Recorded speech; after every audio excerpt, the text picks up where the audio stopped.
नमस्कार, आपका today India news channel में स्वागत है।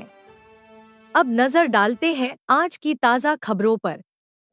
नमस्कार। काल एक अत्यंत दुर्दैवी घटना घडली, ती म्हणजे आमची भगिनी मोनाली सुशांत बिसे, तिचे पती माझे स्वीय सहाय्यक म्हणून काम करतात। ती प्रेग्नंट असल्यामुळे दीनानाथ हॉस्पिटलला डिलिव्हरीसाठी ॲडमिशनला गेलेली असताना आणि पोटामध्ये कहाणी 2 मुलं होती, जी जुळी होती आणि तिथे तिला 10 लाख रुपये अर्जंट भरा, नाहीतर आम्ही ॲडमिशन देणार नाही असं सांगितलं गेलं। 3 लाख रुपये भरण्याची तयारी असतानाही त्या ठिकाणी आम्ही ॲडमिशनच देऊ शकत नाही, क्रिटिकल शस्त्रक्रिया आहे असं सांगितलं गेलं आणि ॲडमिशन नाकारलं गेलं।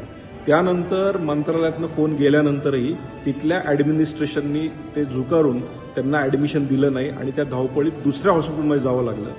पण त्या दुसऱ्या हॉस्पिटलमध्ये गेल्यानंतर त्या ठिकाणी ट्रीटमेंट मिळाली, त्या ठिकाणी त्यांना 2 जुळ्या मुली झाल्या, पण दुर्दैवी त्या आईचे त्या ठिकाणी मृत्यू झाला। मला हे सांगायचं की दीनानाथ हॉस्पिटल हे खऱ्या अर्थानं गरिबांसाठी आणि ट्रस्ट म्हणून चालवलं जातं, पण अशा प्रकारचा अत्यंत गंभीर गुन्हा ह्या हॉस्पिटलने केलेला आहे आणि अशा अनेक तक्रारी ह्या आलेल्या आहेत आणि हे जर माझ्या स्वतःच्या पीए बरोबर होत असेल तर अत्यंत दुर्दैवी घटना आहे। त्यामुळे येणाऱ्या अधिवेशनामध्ये नक्की हा विषय आम्ही मांडणार आहोत आणि याविषयी कडक पावलं नक्कीच माननीय मुख्यमंत्री आणि सर्वांनी उचलावी अशी मी विनंती करणार आहे।